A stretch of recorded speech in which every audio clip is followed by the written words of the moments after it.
بابا بل کار نه لري تمام ورځ د پلانکي ځمکه راواړوه د پلانکي ځمکه راواړوه زه مسجد پر جوړوم بل کار نه لري موږ بل داسې کار ته کوو دا په لاس راخم دا په کچو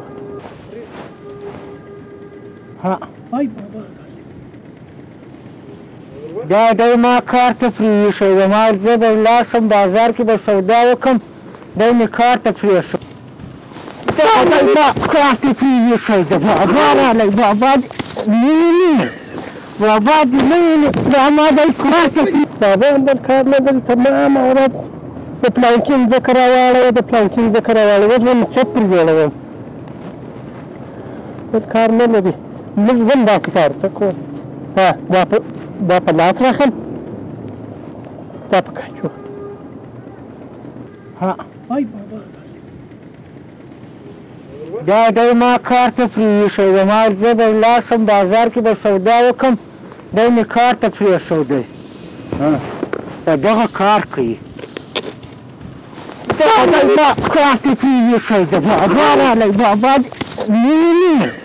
بابا دې نه وینې دا ما دی کار ته پرې ایښی دی ما کار ته پرې ایښی نه به نه راسره ورځئ د مخې یو ته شپېله کیسه به مخکې وځه کیسه څه ده کیسه څه ده دروازه ډېره خرابه کړه دا کیسه څه ده دا دی کار کوي په دغه کار کوي په دغه کار کوي زما په مځکه کې ته ځکه مدو کاکو دا بیا د کومې خوا غورځېدلی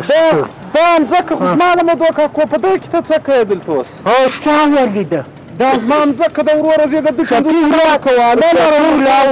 په بدي سره اخته کېږو په زه خدای کبه شی چې بیا ما ورته به بدي ته به له ساري بدي کوې نو پر خپله مځکه د سړي پر کور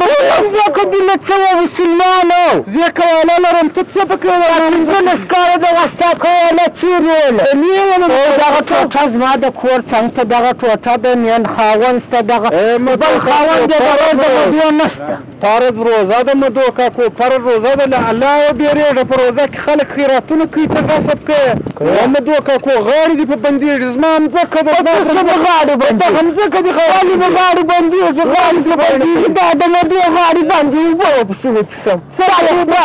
دغه دنیا به ته څه کوې غاړې زما هغه دنیا و خدای پاک سره پرېږده ته ولې ما و د خدای تر منځ شیطانت کوې یا د ته به زما په مځکه شفیع الله صاحب مې مره خرابوه مدو پر دغه مځکه نه بېدېږي که صندقه یا کور پر جوړوم که صندقه یا څه په تاسو زما په مځکه کې زه مسجد پر جوړوم مسجد نه زما ته خو به مسلمان یې که نه یې ما نه خو زه به پر جوړ کړم چې ته یې پر جوړه یې خو زه دا ما شروع کړی دا 15 کاله دې ولې نه پر جوړوم 15 کاله خو زموږ د کلي د اتفاق مسجد ته دورې ورته ټولو دورې جمع کوله ستا ورور د جامع نظامونه سره واخیستله بالا زما پر مځکو کوزې کوې تا که جمع کولی نن به دې زما سره پر دغه مځکه دعوا نه وه زما خپله مځکه د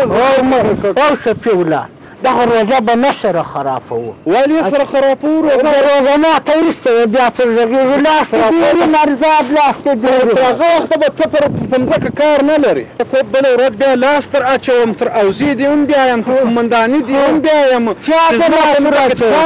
مدیو ته لاس ورچوم مدیو ته مدیو خدا چې دې مدیو ته لاس ورچوم یوازې ستا روزه ده مدیو ته لاس ورچوم یوازې ستا روزه ده کاري ستا قاري صاحب دغه سړی زما په مځکه کې دا 3 ورځې ولاړې کار کوي نن یې خپل زوی هم کې راغورځولی ورالم چې ګواښ مې وکړئ مال ته یې دا زما مځکه څه په کوئ کاري صاحب تر خوله تېرې خبرې دې نه کوي خبره دې په خبرو را سره حل کړي قاري صاحب دغه مځکه ده دا 15 کاله یې خاوند نه و اوس چې زه راولاړ شم مدو راولاړ شو چې کار مې شروع کړی مسجد په جوړوم زه خو خپله نه پر بېدېږم چې ما مسجد په شروع کړی دی راغی دعوه کوي دا مځکه د چا ده مدو کاکو مځکه د ده د کدار چا ده خو زه مسجد پر جوړوم یا نو خو دا مځکه که چېرې دی شاید لري که نه لري شاید په دغه شیانو زما سر نه خلاصېږي خالي مځکه وه دا 15 کاله ولاړه وه زه اوس مسجد په جوړوم دا بد کار کوم دا خو که دی ووایي زما مځکه ده نو که چېرې په دې مځکه خو بیا مسجد نه جوړېږي دا مځکه خو ارامه شوه مدو کاکو خو ارامه ده خو په ارامه مځکه زه مسجد جوړوم د ثواب دپاره یا مدو کاکو پر ارامه ځکه خو مسجد نه جوړېږي دا ځکه خو بیا ارامه ده نو د یو ځای فرض روژه هم په خوله ده بیا پر ارامه ځکه مسجد هم جوړ شي نه لمونځ کې صحیح د شی هم نه دی کې صحیح مدو کاکو استاد زما خو په دغه شرعي کیسه یې زما سر نه خلاصېږي زما ورور هم ځکه د خالي ولاړه ده که د ده ده که د هر چا د مسجد ته پر جوړ کړم ثواب به لري که د غږ خو د داوسه کار په پرېږدم یې څه کوم چې دغه سړي سره مې راخوښ یا مدو کاکو دا ځکه د دن ځکه د دی وایي چې زما ده پر دې ځکه خو مسجد نه جوړېږي دا ځکه خو ارامه ده نه لمونځ کې صحیح کېږي د الله خبرې تر خوله تېرې نه را سره کوه کاري صاحب راټوله چې نه پر کوم کار زما دې ښه راکړه نه کوم